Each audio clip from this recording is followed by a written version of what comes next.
The presenting sponsor of Moon Tower Soccer is FVF Law. To find out what makes FVF different, visit fvf.law. Hello, friends, and thanks for listening to Moon Tower Soccer. On today's show, we could talk about Austin FC's 1-0 loss to Nashville. We could preview the game against the Seattle Sounders. There's a lot of news, including like some news about the stadium that we could talk about. We could do an interview with Brad Tillery about the Verity Keeper Kit, but instead we're going to do an entire show dedicated to Jhohan Romaña's right thigh. What do you think about that, Jeremiah? I think that sounds amazing. Was that your mother that commented on it? Is that where you got your text from? Yeah. I mean, I was already thinking about everyone in the room that I was in was talking about the thigh. I think anyone watching that game was talking about Jhohan Romaña's thigh. But my mother, let me find this text real quick. Okay, so yeah, just after this, Jhohan's walking off the field with his shorts rolled up. I get a text from my mother that says, "Holy moly, that is quite a thigh." Sounds like a great topic. Romaña thigh talk for an hour. Everything else that I just mentioned. Well, I am excited to talk to Brad about the saga of the Verity Keeper Kit, but everything else I just talked about makes me a little bit sad, and so I just want to talk about just this big, beautiful boy and his big, beautiful thigh. I can't top that. I've got maybe we should talk about the other stuff too. Let's maybe get into that a little bit. Okay. I guess we should do the regular intro, or maybe we're going to throw ourselves off. So I'm Landon Cottom, and I'm joined as always by Mr. Jeremiah Bentley. And I was also going to say last week is the first time that I have never introduced myself after you introduced me too. Because we skipped it on the last show. Because I did something weird and threw off your rhythm again then too. Yeah. All right, everybody. I'm Mr. Jeremiah Bentley, as some people know me. And if you happen to be listening to this on Tuesday, we will be doing a live show along with Adrian Healy tonight. If you're listening to it after Tuesday, then you missed it, but we'd love to see some of y'all there. We'll be at a panel at the W Austin at a free event that starts from 5:30 and runs until 7, called Tackling the Terms. So check that out if you can. I think we've spent enough time setting this show up, and Landon got a very nice haircut for it too. I should say that. So if you want to see Landon with a real haircut, come check us out on Tuesday. All right, you want to jump into the Nashville game, Jeremiah? Yeah, let's do it. Okay, so this is being billed as kind of the game between music cities, and then also I saw that some of the Austin fans that traveled were essentially doing a fake bachelorette party because it was the battle of the bachelorette party capitals of the world. And so I thought that was pretty clever and looked like a lot of fun. As far as the soccer goes, Austin and Nashville were being compared quite a bit as far as how these teams were built in their first years. And so, yeah, a lot of similarities between these two cities and teams on and off the field. We had Alex Ring back, which we were all excited about. We'll talk about whether or not that actually made a difference or not. But is there any other things that stood out to you about this before the game started? Yeah, I think just the effect of the road. There were a lot of questions during the week to Josh about the road trip and how long it had gone on, and whether that would continue or not, or whether there was something that would change up during the week. And I think that as those of us that watched observed, that was it's kind of an ongoing battle to open the season with this many matches on the road too. Yeah, for sure. All right, let's jump into the game. So I after on the rewatch, I thought Austin started out fairly strong as far as moving the ball around and putting together some nice little runs of play. One of the nicest moments of the game was Cecilio Dominguez. I think it was off of a turnover. He ends up getting the ball and does a nice little slaloming run, gets into the box and puts a shot just wide. I think he probably should have done a little bit better on that one. Then Jhohan Romaña, around the 30th minute, he goes down and is grabbing his leg. Trainers come onto the field and they're looking at his leg, gets up, walks off slowly, is off the field for a play, comes on, and almost immediately goes back down. and then comes off the field. So lose the center back there. After him, depending on how long he's out, that means that Austin FC now has 2 healthy center backs on the entire roster. And not just center backs like by trade, but like I don't think anybody else on the roster has ever played center back ever. Like unless you want to count John Gallagher playing one game as the right. left center back in a back 3 or whatever. But we literally have 0 people on the bench that can play center back at this point. Which is something I was pretty stressed out about. One thing that gives me a little bit of comfort is, and I'll give a shout out to Seth Rao for this one. He found this article that mentioned, it was an article about the, I forget which team, he's in Birmingham. Is that right? Yeah, he's Freddie Kleeman's with the Birmingham Legion. Yeah, so Freddie Kleeman has been loaned out. This article that Seth pointed out mentions that he can be recalled at any point in time. And so I would hope that they would be on the phone with Birmingham on the flight home saying, hey, Freddie's got to come back because we don't have any center backs anymore. So hopefully we'll have either, I don't know that they could get a signing in that quickly unless it was already in the works. But we have to have more than 2. Like you can't just have 2 center backs. It's not feasible. But well, okay. So on that, did you see when he went down? Do you have any idea what happened? I mean, I couldn't. It looked like not obvious. He like extended his leg in a tackle. I can't remember exactly what the action was, but it looks like it was one of those things where it was like a weird extension, and maybe it was a hamstring. The way that they were like kind of rubbing the back of his leg, it seemed like maybe it's a hamstring, and like just one of those weird things. Like you just stretch your leg or extend your leg in kind of a strange way. That's my best guess, but honestly, who knows? But it did look like it was a muscle thing and not like a joint or ligament injury. It looked like a muscular issue. And then when you think of the Cascante Beasler center back pairing, like in the moment, what went through your head about that potential?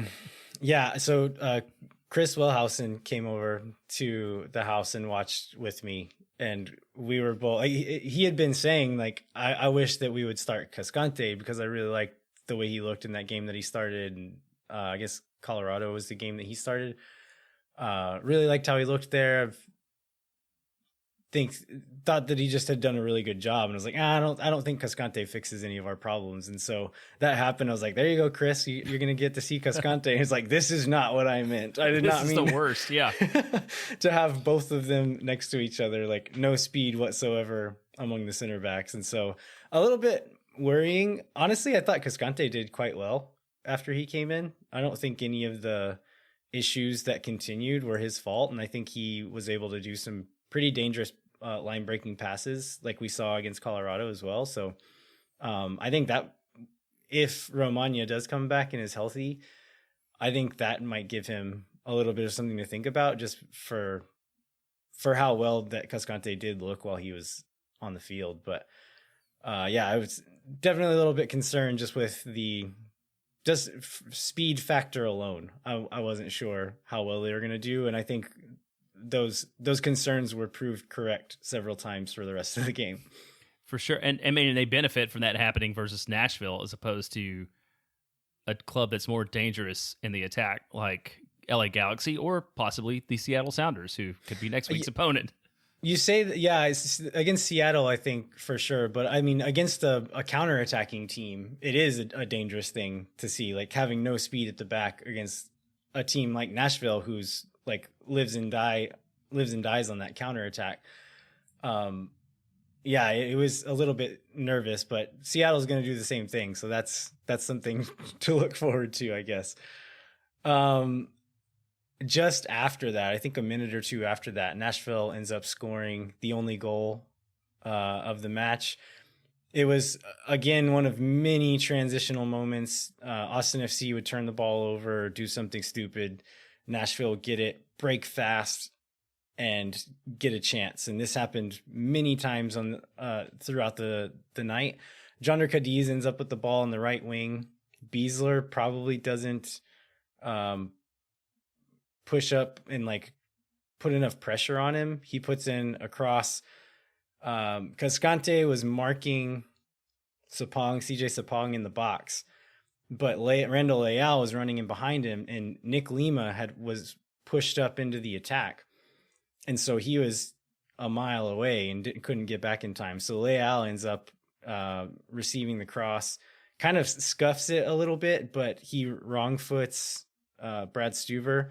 And so it bounces kind of awkwardly, but because Brad was leaning a little bit the other way, he didn't have a chance and went past him. And so, first of all, what I saw a lot of people criticizing Stuver there, and I think a lot of people who haven't been paying attention all season saying like, "Oh, that keeper sucks."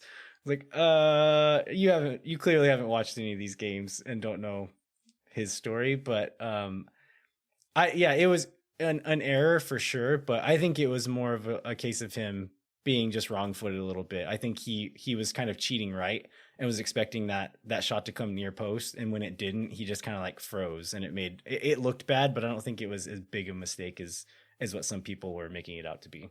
Yeah, I agree, and I think it's gonna be part of what you get with the way he plays. I mean, he makes so many good plays to make up for that he's occasionally gonna step the wrong way, in anticipating action. And yeah, it did look bad because it looked like he just kind of fell down when he was reaching out for the ball. But if you watch it, it wasn't exactly that. And so, everybody's going to make a mistake at some point.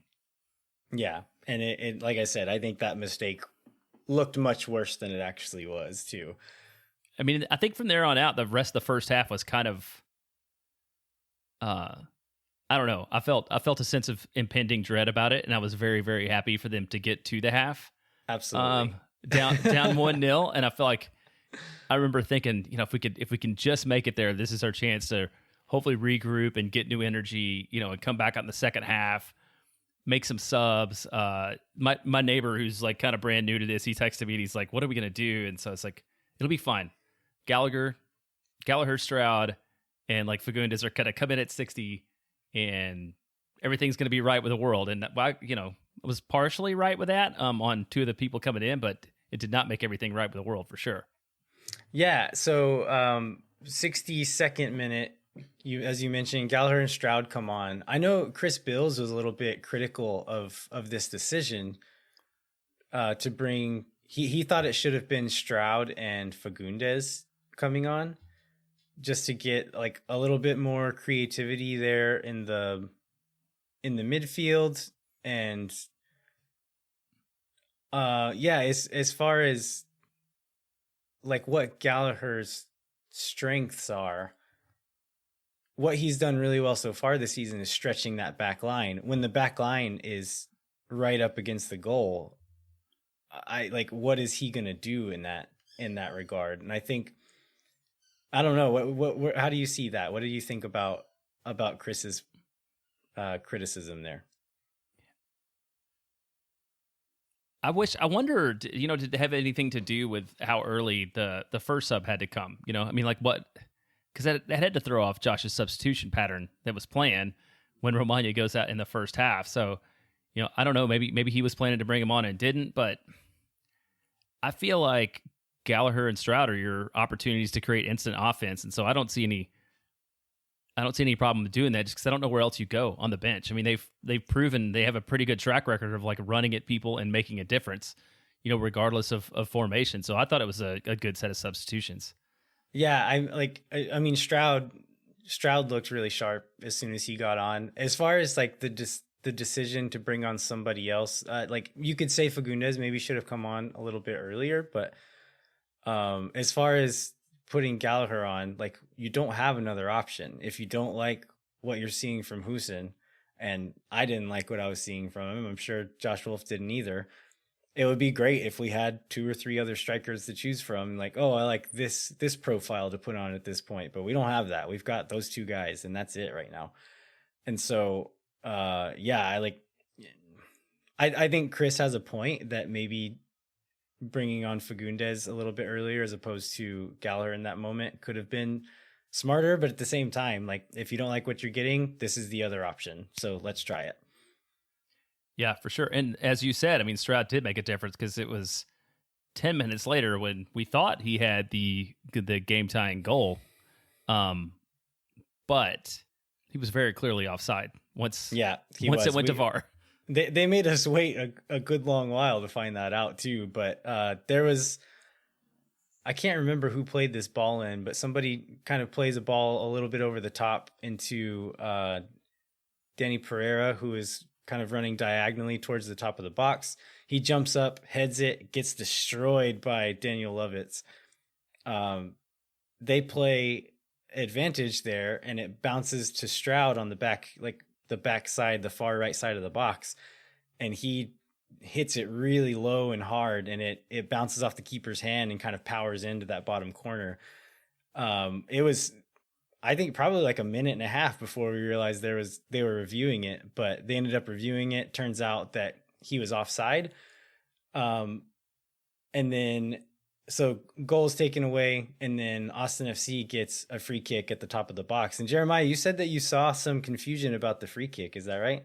Yeah, I saw some confusion both in Slack and on Twitter because, it was a directly because it was an offside. People were asking why it was a free kick and not a goal kick, and for Nashville. And I think you said you saw, or I guess you saw the ref make the move or whatever for advantage. He brought up an arm saying like, I'm playing advantage here. And so he very easily, it was a pretty nasty foul. And so I think there could have been the instinct to kind of blow that whistle immediately and be like, okay, that was a dangerous foul. We're going to stop it right now. But the ref, I didn't like every decision the ref made, but I think in this moment, he did a really good job of playing advantage and saying, okay, I see this ball is still dangerous. Let's see what happens.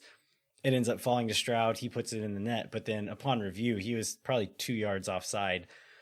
But because he had played advantage, and it's essentially like that play didn't happen. Like what happened after that foul didn't happen anymore. And so you rewind back to that foul.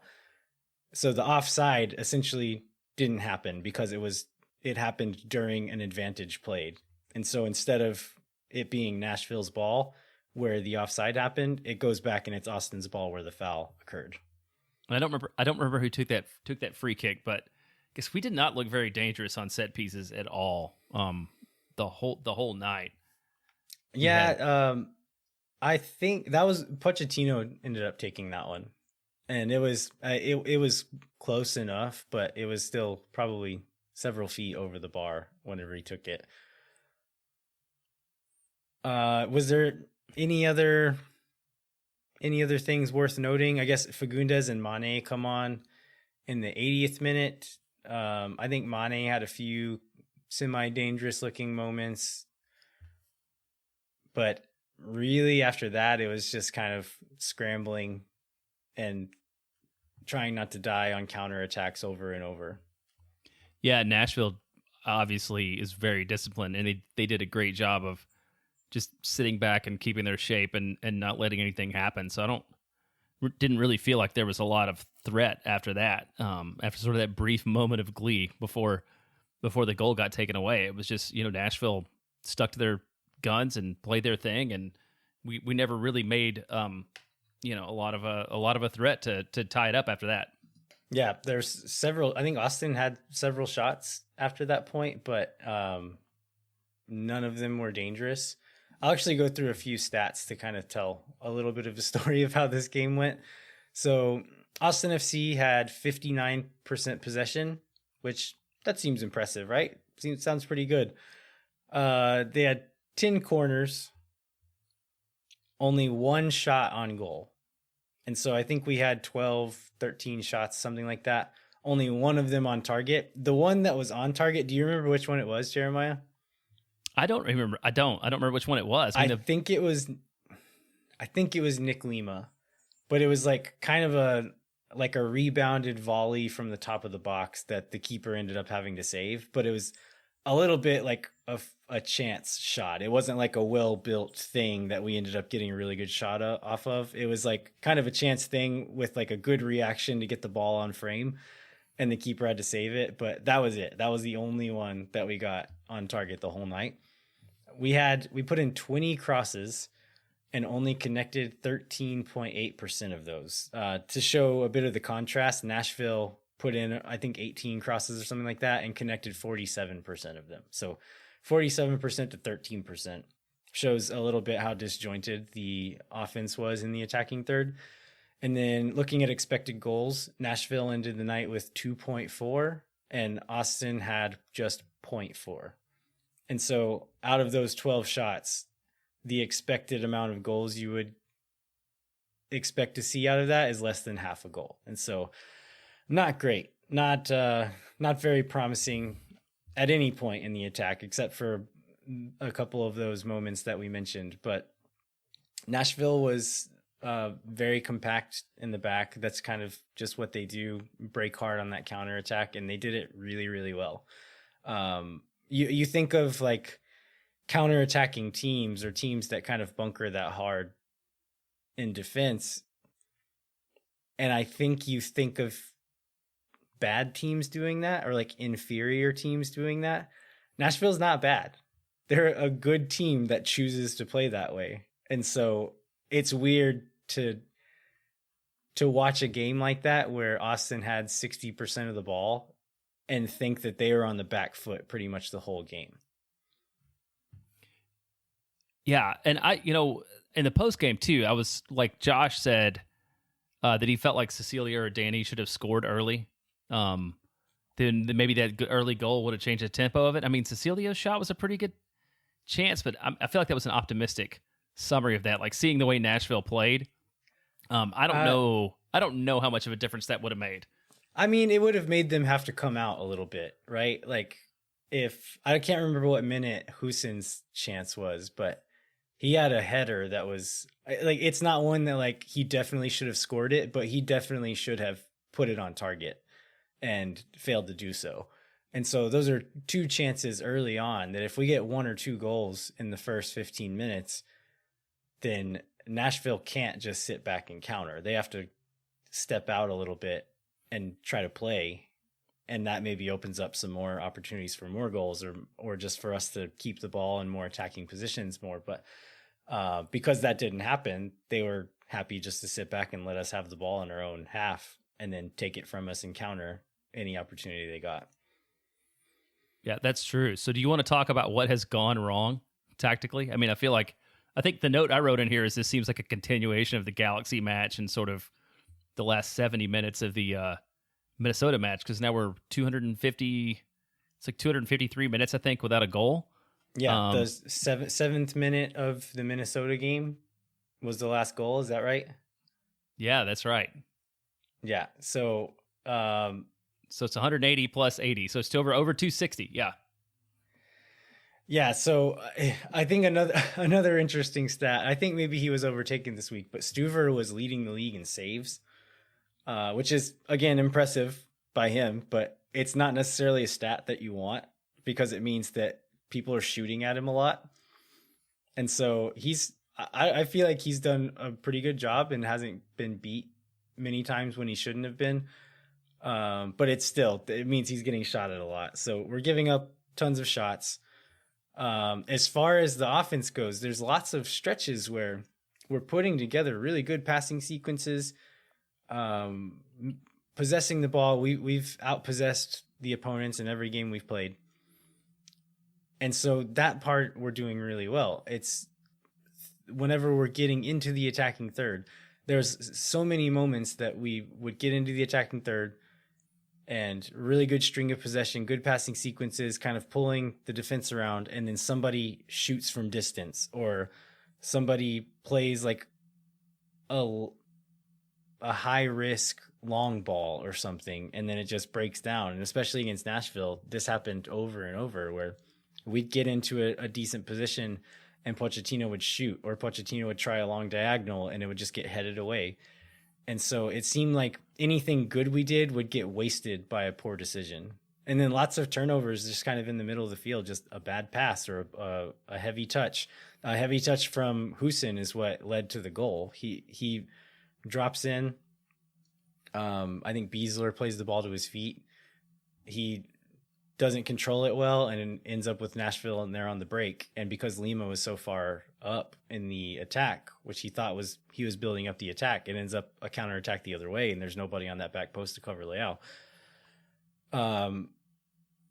So I think a lot of it is individual errors I was just going to say, I think Josh talked about that during the press conference too, about not letting sort of the system play itself out and not letting the shape happen, but just trying to getting frustrated, trying to do too much. And I think specifically he was talking about Pochettino, who I felt like had a lot of that in this game.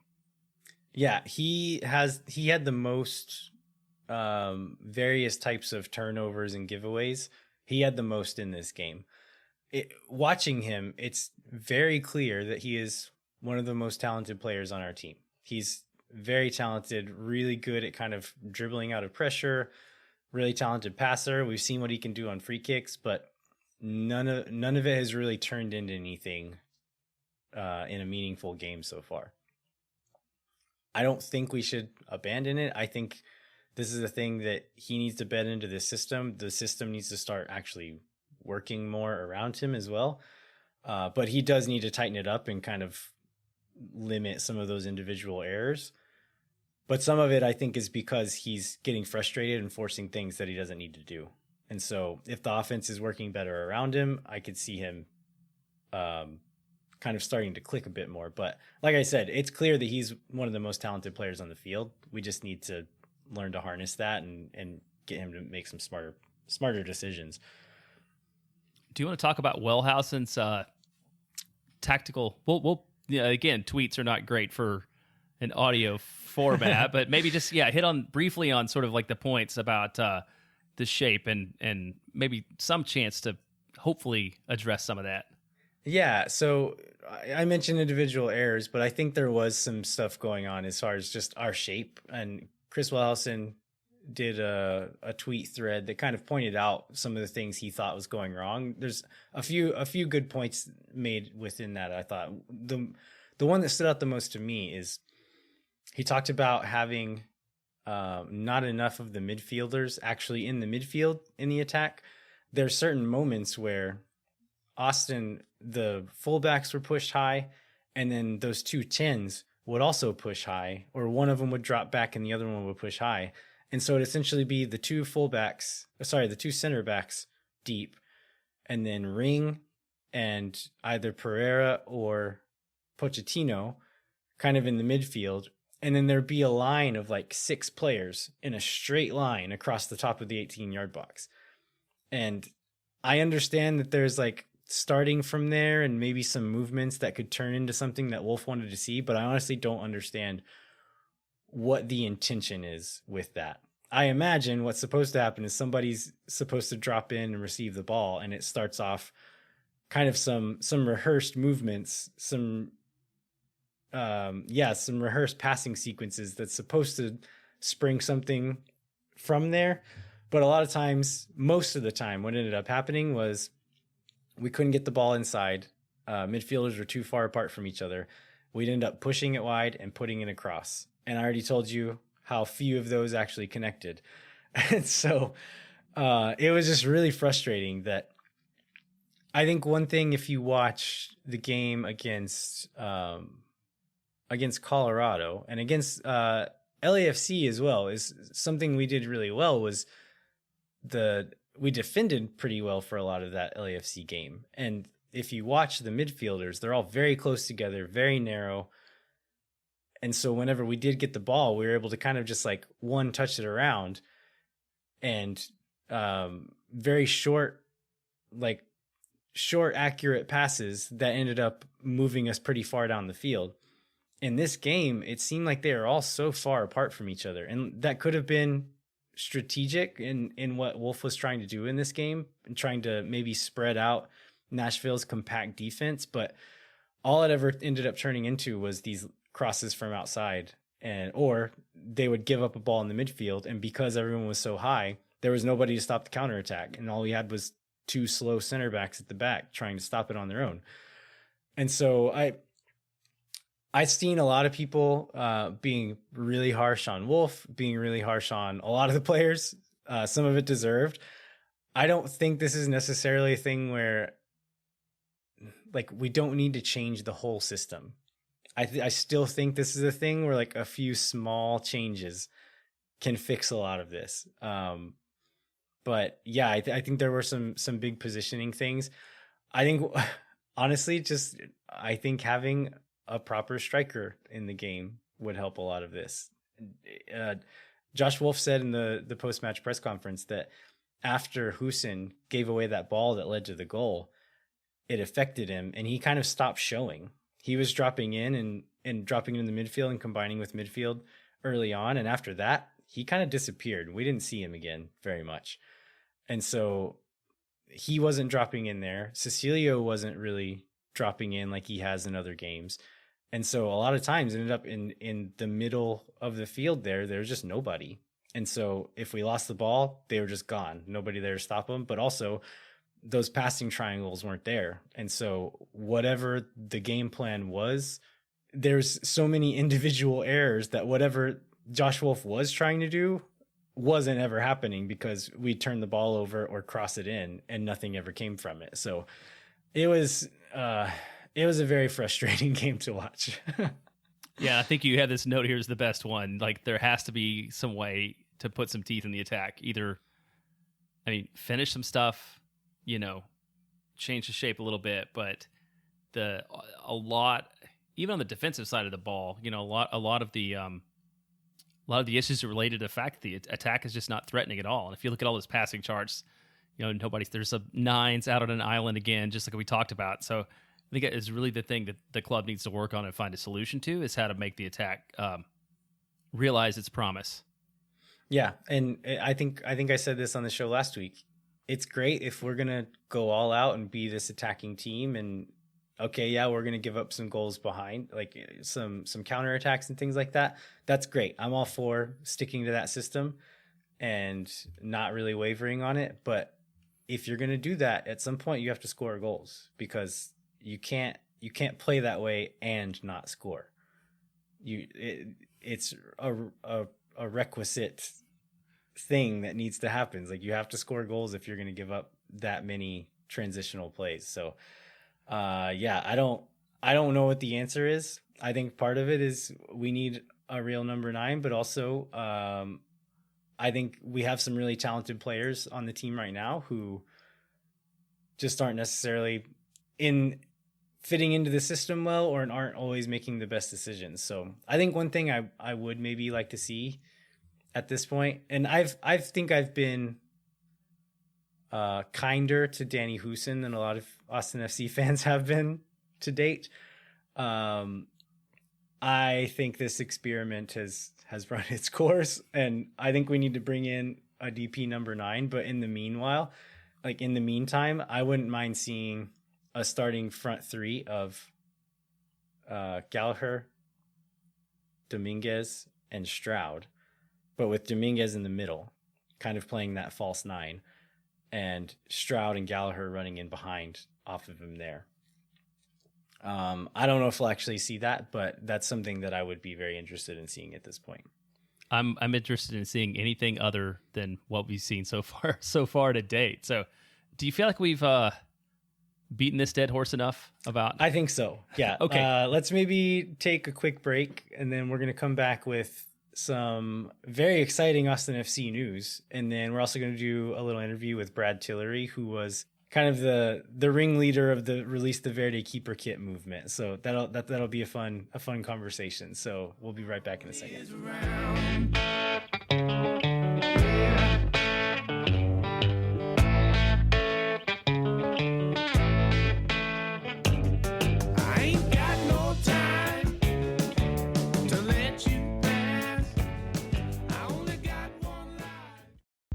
Moon Tower Soccer is brought to you by our friends at FVF Law, the official injury lawyers of Austin FC.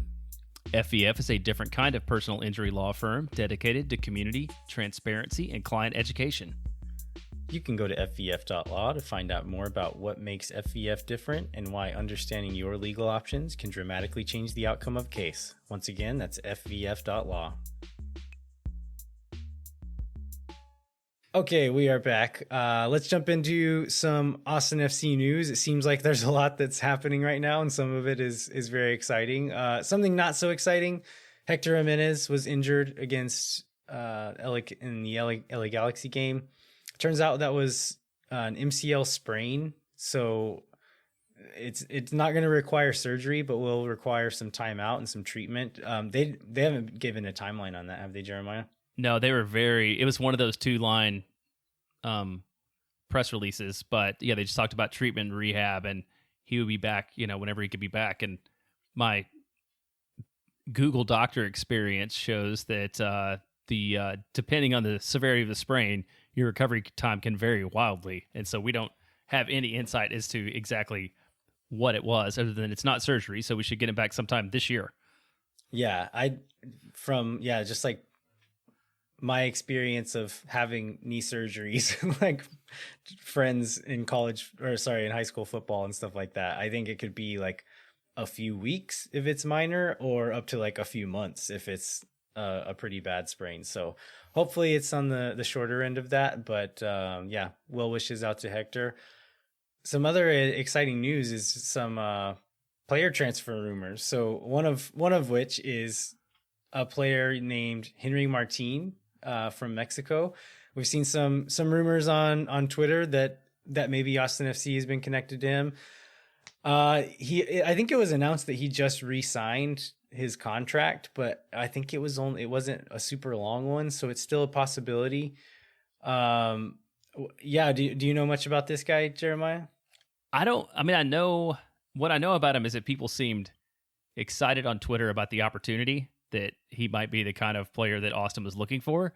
And also that his he's his age, right? He's like 28 or something. So I mean, that's good to see too, right? Because it is showing that they're not it would look like they're not like looking at sort of a retirement league kind of guy, right? But they're really going after like a player that's in the mix, and he's pretty successful. I think he scored maybe like 35 goals for his current club in his career. Yeah, 28 years old, playing for Club America. So it's not some no-name scrub guy out of Mexico. So that would be a pretty ambitious signing if that were to happen. Another one that we saw connected was a guy named Ake Loba, who is from Ivory Coast but plays for Monterrey in Mexico. He's 23 years old, and so the profile of this one seems a little bit strange to me. In a vacuum, if we didn't already have designated players on the team, I watched some footage of this guy. I'd be pretty excited to bring this guy in. But I feel like for our third DP, we need to bring in someone that we know is going to come in and be a game changer from the start. I think this guy would be pretty good, but I don't know. He's kind of like the second or third striker for Monterrey right now, behind Vincent Janssen and Funes Mori. And so he's gotten quite a bit of time. His goal scoring record's pretty good as well. But I'm just if this is the only DP we're gonna get, I would prefer it to be someone like Martin as opposed to Ake Loba. But I'd kind of forgotten how exciting transfer rumors were. So I'm kind of glad to see that some of these are popping up again, even if most of them are BS. But it's kind of fun to look into and think about for sure. Yeah, we're not that far off from some of these becoming a reality, hopefully. I mean, it's summer. The summer comes soon. I think the window opens like July 1st. I think if that's right. First week in July. I can't remember the exact date, but it'll close in early June, like the initial window. But because of the weird, like the pushback start date of MLS, there's not much time in between that window closing and the next one opening. So yeah, I think July is when we would be able to start bringing in players. If we don't bring them in this week, then we could start bringing them in a month. So yeah, it's about that time. All right. I think some of the most exciting news of the week is that Austin FC announced that the first game in Q2 Stadium against the San Jose Earthquakes is going to be full capacity. And so if you are a season ticket holder for Austin FC, you can look in your SeatGeek app and you will notice that your tickets are there, which is a very welcome sight. Did you do that? I did that this morning early on. As soon as I saw somebody post like their pictures of their app. So it was really exciting to see. Yeah, for sure. So they've also announced that they're going to start selling single game tickets. Can you tell us a little bit about that, Jeremiah? Yeah, I will do that. So the single game tickets for this is going to be for the people who are on the wait list. Beginning on May 26th, they can buy tickets for the first 6 home games, and they can buy up to 6 total seats. It's basically what being on the wait list gets you. So you can do, 3 twos, or I guess you could get all 6 and blow it out and be done. But that's how they're going to work through the waiting list. Is you could purchase 6 total tickets for this season, and then any remaining tickets will be made available to the general public on the 27th. But I'm guessing I did the math on it. I don't think a lot of tickets are going to make it out to the general public, because I imagine the people on the wait list are all going to take advantage of their 6 seats. Right, because it's 20,000 plus at this point, right? So right, the limiting it to 6 total, I think at first glance sounds a little bit harsh and like, oh, let us see more games. But at the same time, they're trying to get as many different eyeballs into that stadium as possible at this point, right? So I think it makes sense, and I think it's probably the fairest way to do it. Is you've got 20,000 people on a wait list. You want as many of those people to get a chance at actually getting into the stadium. Otherwise, like, why am I on this wait list? Yeah, you got to give us all of them a little bit of a taste of it, rather than just lining people up. Which is, I mean, good for them. They've gotten, especially considering you had to pay $50 to be on that list. Like right. you have to give those people something. So I think this is a pretty fair approach to doing it. It's not. I didn't know if that's what they're going to do at all. Another question that came up was around masks and whether masking would be mandatory or optional, and they didn't actually answer that. I noticed in the press release, like, it wasn't addressed at all. So there was a quote from Dr. Escott, who's the head of public health, who hopes that by the time we get to June 19th, it might not be a condition of entry, but also it might. So they're not ready to have an answer on that. But hey, whatever it takes to have a stadium full of people, I think is the best approach. And so inside the stadium, we had a few firsts inside on the grass, and there are three that are notable. First is the Academy had a match. Or I guess it was a scrimmage, because the Academy teams were playing against themselves, but they actually played like a full game on the field at Q2 on May 19th, which is, I think, also the date they announced they were going to go to a full Academy schedule next year. So they'll have a U12 all the way up to U17, which was a little bit ahead, I think, of where we thought they might go. I didn't have an idea that they would go all the way out next year. I think we had heard that they would do both of those this year. Definitely the 17s. I'm not sure if the 12s had been talked about yet, but definitely the 17s. And so I think after that, the only thing to add would be the U19s, probably the following season. But yeah, we're getting pretty close to having a fully fleshed out academy system, which is really cool to see. And I think it's going to be probably a few years before we start seeing a lot of products coming out of it. But honestly, I wouldn't be surprised of some conversations I've had. I wouldn't be surprised if we start seeing some preliminary contracts going to academy players within the next 6 months to a year. Nice. And then the first team actually trained on Friday, because they didn't fly out yet. They had some training on the field. I remember the one video, Brad Stuver like tripping, coming out and almost falling, but catching himself, which I felt like was great, because that guy does not need to hurt himself given everything we've talked about. But I think probably the most important thing that happened at the stadium this week was you finally walked around the place. You just go to the Verde store and like walk around, or what was the story there? So I actually went twice. So last week I went in with the Murga had an open rehearsal, and they let in 100 people. And so I signed up for that and was one of the people that got picked to go in. So I got to go in with the Murga and do some song and chant practice, and they did some mostly focusing on doing a cappella stuff, because Nashville didn't let instruments in. And I think that practice definitely paid off, because when watching the game, there were, of course, a lot of Nashville fans in there with instruments and drums and stuff. And so when they were playing, it drowned it out. But in between, you could hear the Austin fans, which is pretty impressive to have no instruments whatsoever, just stomping, clapping, and voices. And you could hear it very prominently on the broadcast at points. So definitely a well-worked rehearsal. I think today, on the day that this episode comes out, they're going to allow 500 people into the stadium to do another Murga rehearsal. I believe that's going to be open to pretty much anyone. So if you're not a member of a supporters group, join one. These are the kinds of things that you're going to get information about. So they're going to let in 500 people. I imagine as we get closer to that starting date, maybe it'll be more, and there'll be more events, hopefully in the stadium, to see some other cool stuff happening. But yeah, it was really great. I got a little bit emotional at one point, just like in there singing with everybody and getting to see the stadium. And yeah, it's the pictures make it look fantastic, but like pictures of a lot of things, like there are pictures of me that look fantastic, and I'm and sometimes those can be deceiving, but getting to go into that building and just kind of look around and see just it really is beautiful. It's a very nice facility, and I think it's gonna, I don't know, it's gonna blow a lot of people's minds, just like how nice it is. And I think the striking thing about it is it's so it feels intimate. All of the seats seem very close to the pitch, but at the same time very big, because that roof just seems like it's like a mile above you.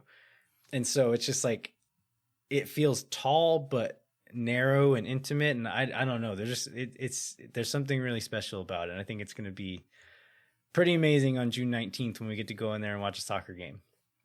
Yeah, it's like everything today made everything about Nashville like it made me kind of forget it. I think I said that this morning on Twitter, so I'm just ready to move on. And the 100%, the seeing everybody in the stadium and thinking about it and all that, like it's just, let's just get to June 19th, because it's going to be an amazing experience for everybody there. Yeah, absolutely. All right, do we want to jump into the Seattle Sounders preview real quick? Yeah, let's talk a little bit about Seattle. All right, give us a little bit of history about the Seattle Sounders for the uninitiated. The history is they're really good. They so Seattle Sounders is a name that they picked up from a club that had existed in the Northwest for a while. The MLS version joined the league in 2009. They've won 2 MLS Cups in recent years, including in 2019. This was an interesting thing, and this is doing my research on Wikipedia, which I have to trust that it is to be believed, but they've finished in the top 4 in the West every season of their existence. So from 29 to 2020, they've finished no worse than 4th. Now, obviously, the West has grown a little bit since then, right? But they are always near the top of the league in results, and then they're always near the top of the league in attendance too. And I think they've led the league in attendance a couple times. Part of that's because they play in I think Century. I don't even know what the name of it is. What CenturyLink Field is probably something else now. Lumen Field is what it's called as of this season. But yeah, it's an NFL stadium, so that's part of it. But also they fill an NFL stadium. So yeah, I mean it's like 42, 45,000 or something. So it's nothing to sneeze at. But they do a really good job of results on the field and results off the field. And I think that they're without a doubt one of the league's model franchises. Absolutely, yeah. So 2020 was another one of those years. They finished second in the West. They had remember they were playing Minnesota United. We talked about a little bit about this on the Minnesota United preview, but I think they were down like 2-0, like 75, 78 minutes in against Minnesota United, had a dramatic comeback and scored 3 goals to make the final. And then they lost 3-0 to Columbus in the Cup final, which was the fourth time in the last 5 years they had made a final. So they think they've won 2 and lost 2 in the last 5 years, usually against Toronto. So at least it was a little bit different this year. It was them versus Columbus, but yeah, they were very good in 2020 again, and had high expectations going into this year.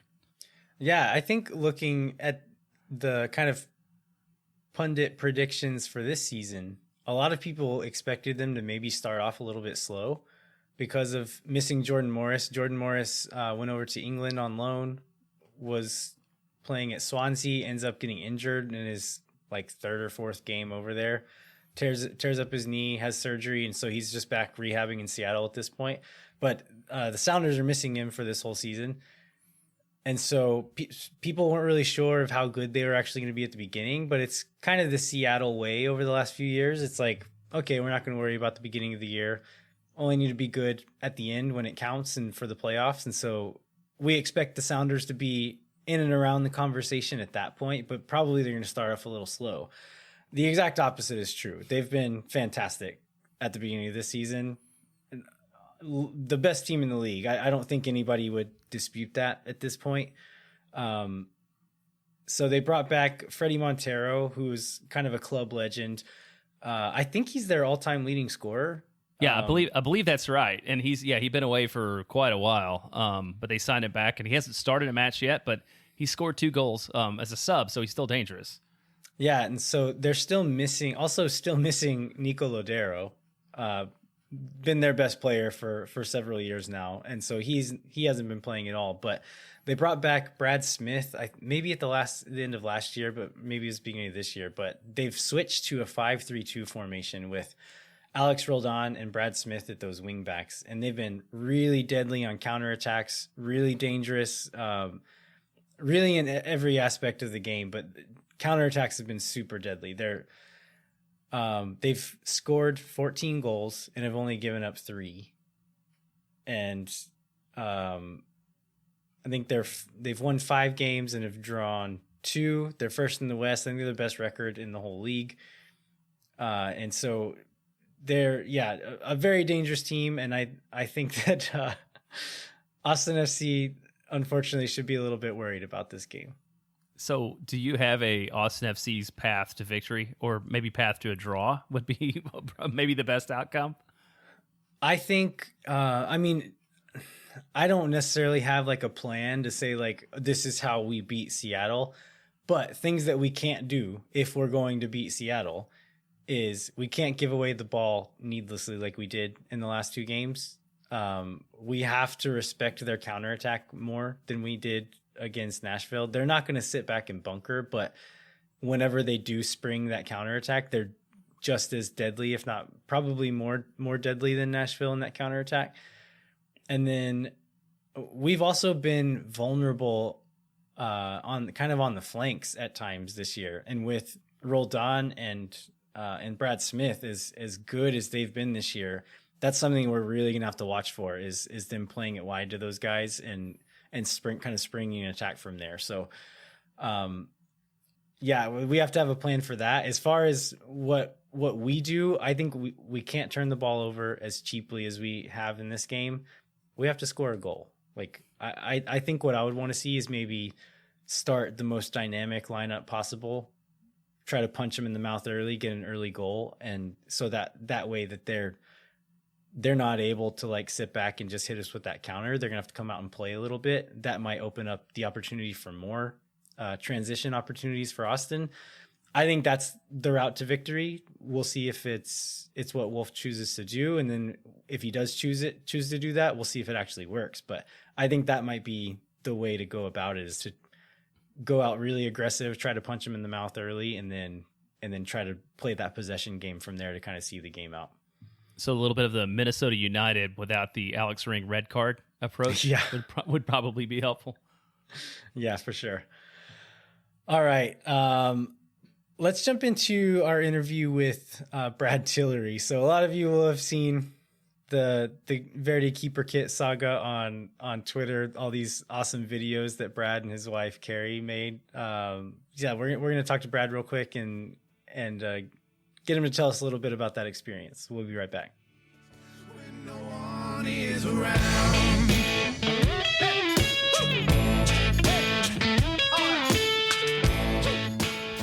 All right, we are happy to be joined by Brad Tillery, who is an Austin FC fan, a former minor league baseball announcer, and the leader of the Verdi Keeper Kit movement. Brad, thanks for joining us, man. I think leader of the Verdi Keeper Kit movement is going to be my epitaph now. I think that's what's going to happen. Are you going to have hashtag release the kit on your tombstone? on my tombstone, yes. Yeah, so tell us a little bit about the origin of the Verdi Keeper Kit campaign. Man, honestly, it was super organic. If you guys remember the second, and I'm sorry about my voice. I know I told you before coming on the air, I was in Nashville last night screaming my head off, so I lost it a little bit. If you guys remember the second scrimmage that we had in the preseason, it was closed door against Louisville. And the pictures came out, and the team was wearing the white jerseys. And then all of a sudden, there's a picture of Brad Stuver in this green soccer kit for the goalies. I'm like, wait a second. That has not been shown anywhere. I'm relatively new. I'm a pretty new MLS fan, so little did I know the whole league had the same kind of keeper kits all around. But considering our color scheme, I wanted that because I think everybody was like, hey, we want something super Verde to wear. And it hasn't really been out there on the kits or the jerseys. So it started there, just something simple. It's like sending a gift like, hey, the old Wayne's World, do you take cash? And tagging in Austin FC. And then the second day, I was just like, let's have a little fun. Day 2 of me waiting for this thing. And it just grew to the point where, we started doing haikus. And then we did I think I did a letter to a Civil War letter the day they went to play Frisco in a preseason game. It's like, the boys are headed to Frisco. I have not been chosen, but I hope to receive them upon their return in the Verde keeper kit, my dearest. And the escalation happened on vacation. My wife and I went to Oregon in April. Vacation we had planned to go last year. COVID hit, and so we ended up going this year. And she's like, "Hey, what if we put Verde keeper kit in the sand and made a quick video, and then it pans up to you, and you just look all grumpy, and we put the Curb Your Enthusiasm behind it." I'm like, love it, let's do it. And so that night we just started talking about more ideas, and to her endearing and undying credit, my wife Carrie is one of the most creative people you will ever meet in your life. She did all the editing on these videos. She had a lot of the ideas. And so that's where we started saying, like, oh, hey, you remember that stupid, annoying, she knows I hate the FC Wentworth, or the, not FC, excuse me, but the JG Wentworth commercials. I hate that song. It gets stuck in my head every time. And she goes, well, you remember the originals where they were yelling out of the windows? I'm like, yeah. She goes, that'd be perfect. Yes, that's great. So on that trip alone, we came up with that idea. We came up with the NBFC fake news one. That's where I drew the hand turkey on the for the peacock, and things just kept rolling. So that's kind of how it all happened. I was going to ask, because so your wife has had a good attitude and was supportive of it all along. My wife would have been like, yeah, that's kind of dumb. That's like, I'm out on this idea. So my wife used to have a pretty successful Vine channel, actually. And so her mind works in these increments and understands how to make things work online. That's not how my mind necessarily works. But when we get going together, we tend to be on the same wavelength a lot. Or we'll bounce ideas and, hey, we could tweak this one little thing here and it'll be really solid. And she knows to keep everything like, hey, let's keep it under a minute or under 45 seconds to keep people engaged, right? So I honestly, more than half of the ideas were hers. And all the editing was hers. And she'll tell you, she's like, that's the most fun I've had in a long time, just doing that kind of stuff, because she loves it. That's awesome. Yeah. It seems like you guys have a little bit of a connection with the Stuvers now as well. Like what kind of a relationship do you guys have with them? Yeah. So we really don't have much of a relationship, I would say, with the Stuvers when it comes to a personal relationship. Brad and I, outside of talking for 5 seconds after the Colorado game on the field with each other, we never really actually have a conversation with him. We've talked on the back end on DM a few times. That's how kind of the genesis happened. Was that day the FC Wentworth video went viral. He saw it, and it was actually an article in the Striker. Phil West wrote it. That kind of made it blow up. And he saw it. I think Ashley, his wife, saw it, said, oh my God, this is hilarious, and tagged Brad into it. And then it was like, oh, Brad, Stuver, you got to get this guy a kit. And I was like, oh, you don't think I haven't already tried that? And I was like, hey man, I'll send you guys to a steakhouse, whatever. Like, I'll do whatever to get a kit. And I said, or if you'd rather me donate to a charity of your choice, I'm in. He goes, and he sends back a gift. Well, now you're talking. And so it worked out that day, and I DM'd him a screenshot of my donation. And it was, I wanted to make sure he understood, like, I was in this for the right reason. So we tried to make a really good donation to the charity. And we've been able to talk on the back end. He let me know kind of when the kit was potentially coming. And then Ashley would apparently see some videos here and there and like them and comment. Honestly, her message the other day, kind of thanking Carrie and I for helping bring visibility to the laundry project, was unexpected, but super heartfelt. And I can't thank her enough for that.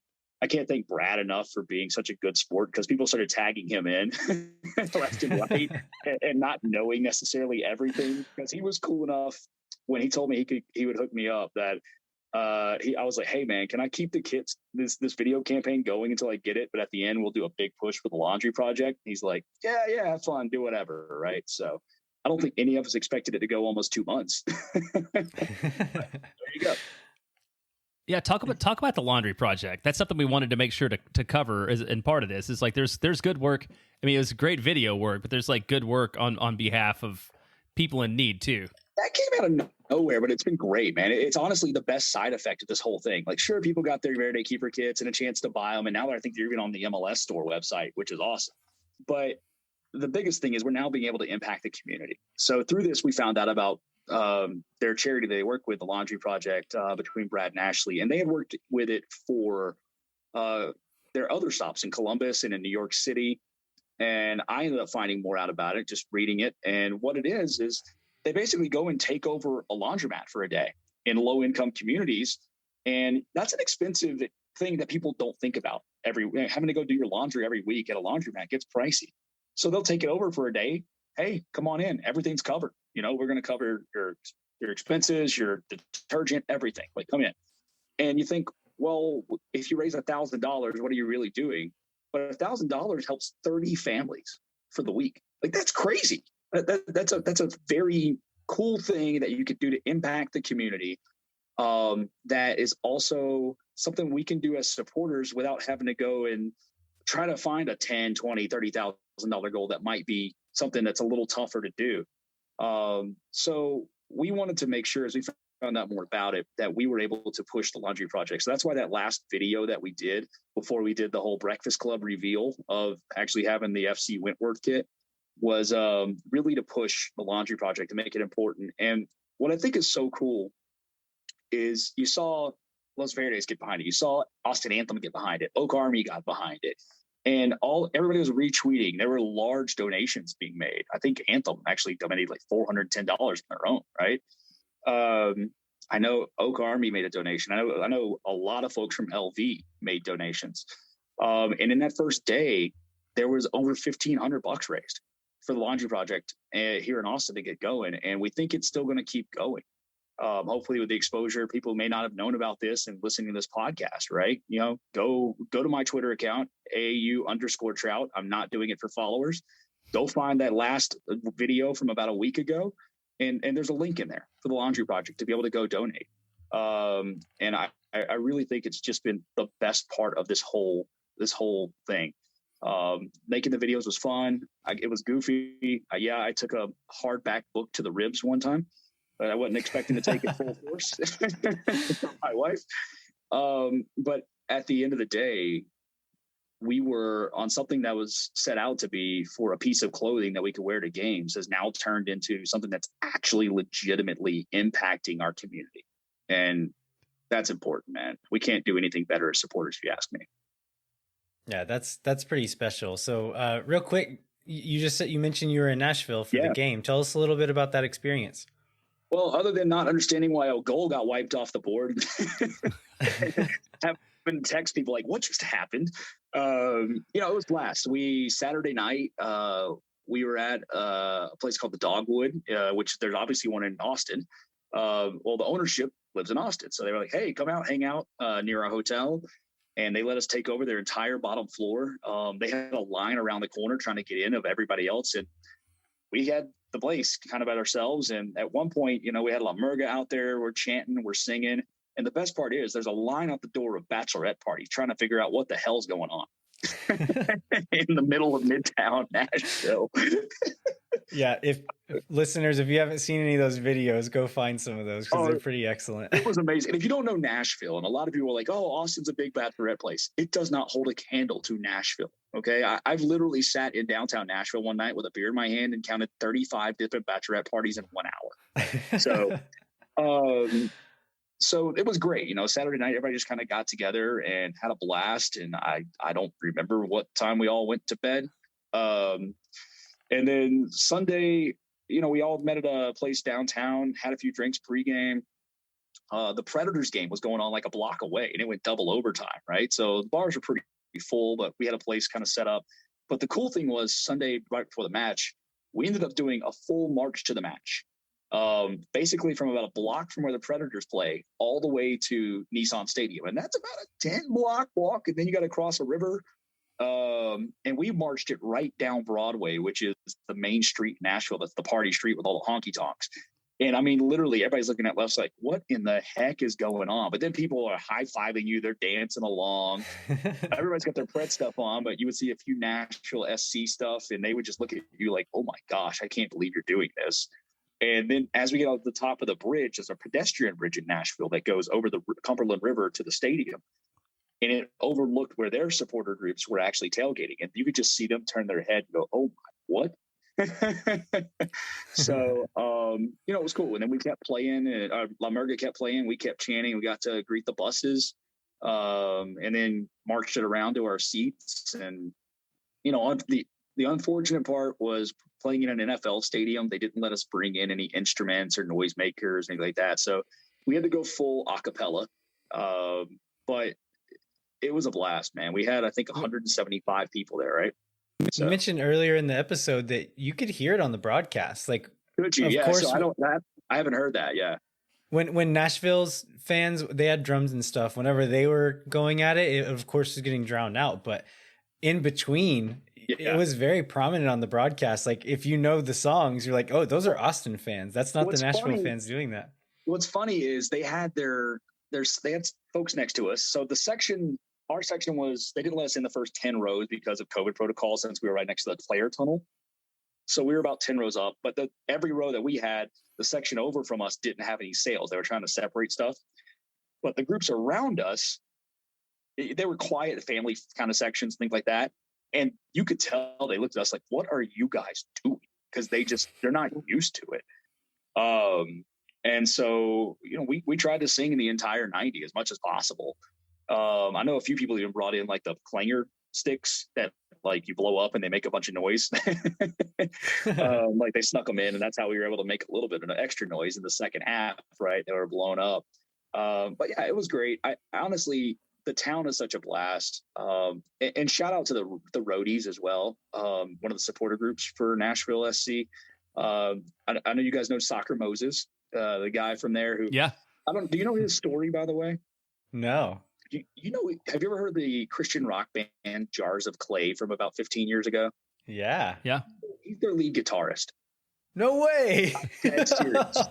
So the president of the roadies, a few others, and Soccer Moses came out to the bar on Saturday night to hang out with us for a little bit. And he came in full Soccer Moses dress Saturday night, taking pictures with us with his Let My People Goal sign and everything like that.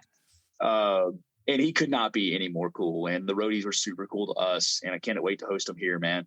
We didn't go tailgate with them on Sunday. And I told them why. I'm like, look, we've got almost 200 people. We don't want to take over a tailgate with our drums and be that crew, right? That's the last thing we want to do is impose on somebody else's hospitality. But they were awesome. Honestly, the whole experience was great. The stewards were super cool to us in the stadium. So it's going to be a better soccer experience when they get their new stadium built, for sure. Because it is a cavernous football stadium, like an NFL stadium. So the lower bowl was pretty full, and there's 22,000, but it doesn't feel like it in there. So once they really get the new stadium going, it's going to be pretty wild in there for games.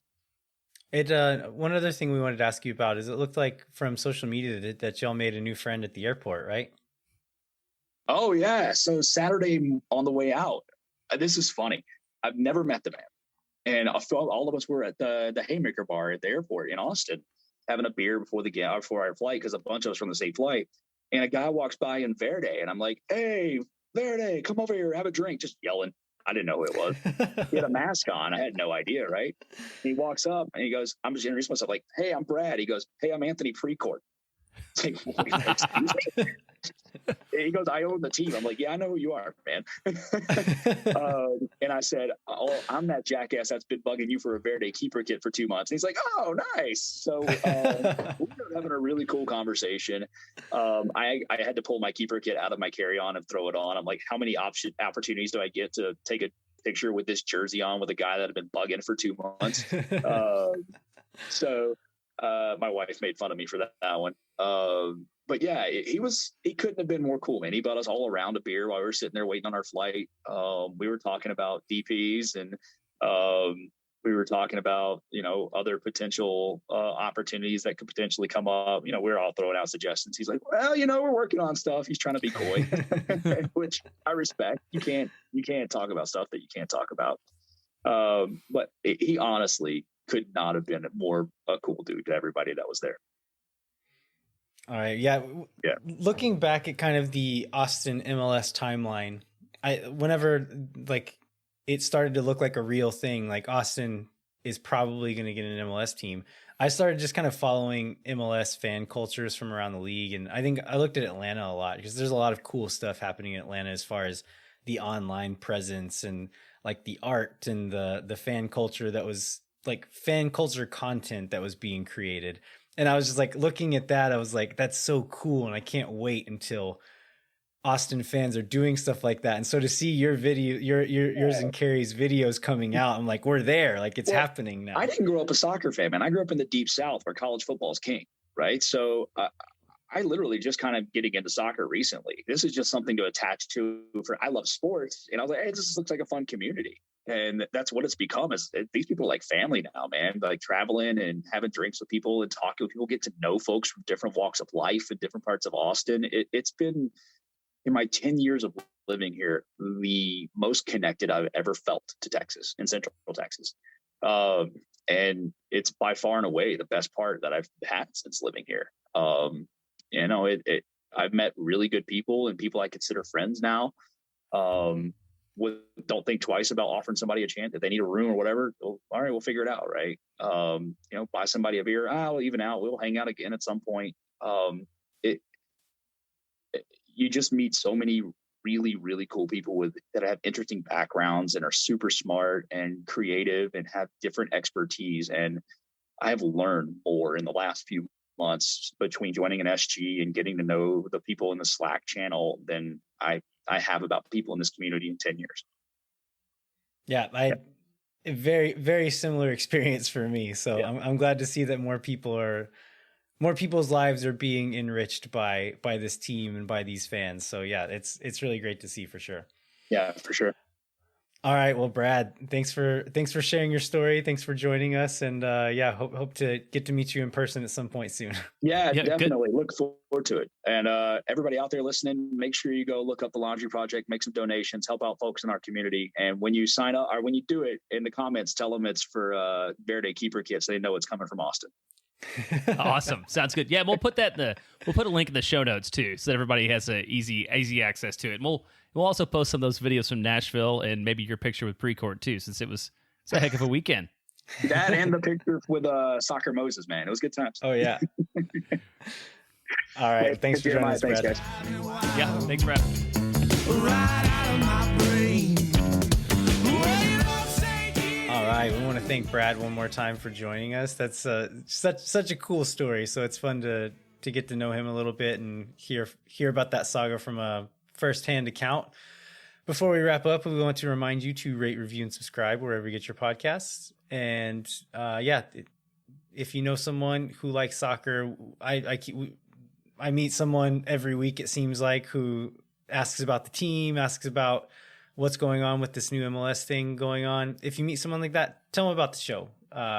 If you enjoy it, we think maybe your friends and other people interested in this will too. Help grow this community. So yeah, just let people know about it if you get a chance.